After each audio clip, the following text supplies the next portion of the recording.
This is what the world was like before the start of World War I.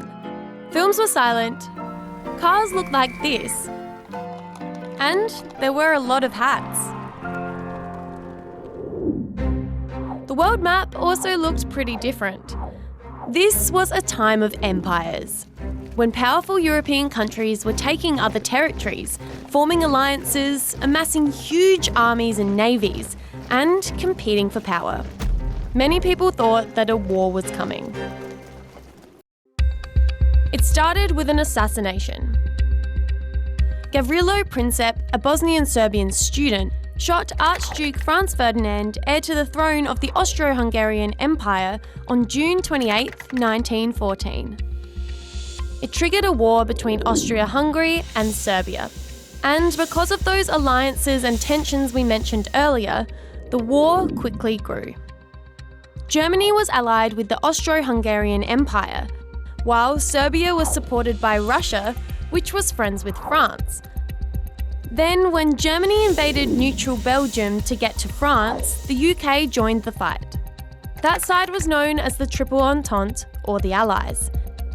Not long after, the Ottoman Empire got involved on the other side, known as the Central Powers. It wasn't just the scale of the war that made it different.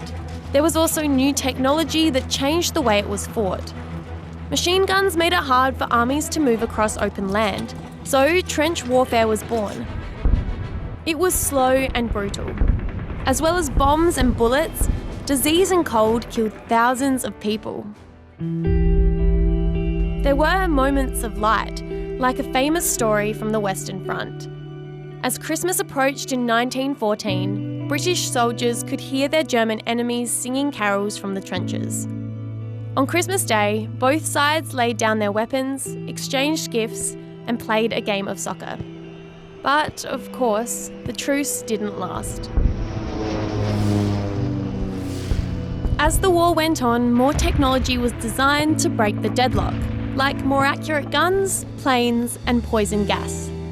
The first tank prototype was built in September 1915. It wasn't bulletproof or high-tech, but it meant eventually conflict could move out of the trenches. As part of the British Empire, Australia was involved in the war from the start. Up and away to war. Around 400,000 young men volunteered, along with around 3,000 women. Many had never been overseas and were keen to see the world and serve their king and country. Most were sent to the Western Front, which was one of several major fronts in the war, including the East and the Middle East, where Australia also played a big role. On April 25, 1915, Australian and New Zealand soldiers landed in Gallipoli, a peninsula in what we now know as Turkey. More than 50,000 ANZACs fought alongside British and French troops in the 8-month-long campaign, and more than 8,000 Australians died. While the Allies didn't win the campaign, to many Australians, Gallipoli became a symbol of national identity. The war dragged on for 3 more years, taking a huge toll on the countries at its heart. Russia had a revolution and eventually left the fight, while America joined at the end of 1917, helping to shift things in favour of Britain and its allies. By late 1918, it was over. Germany and its allies had all been defeated, and on the 11th of November, leaders met in a train carriage in France. Germany signed a formal agreement called an Armistice to stop the conflict. At 11 a.m, the fighting stopped, and in many countries around the world, there were celebrations. While the war was over, around 20 million people were dead. Empires fell, and Germany was officially blamed for the war, forced to disarm, surrender its colonies, and make huge payments to the Allies. World War I changed history.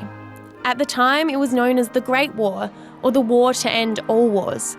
Of course, that wasn't true, and an even deadlier war was only 20 years away. But the 11th of November is still seen as an important day for many countries around the world. A time to reflect on the horrors of the First World War and all the wars since, and to hope for a more peaceful future.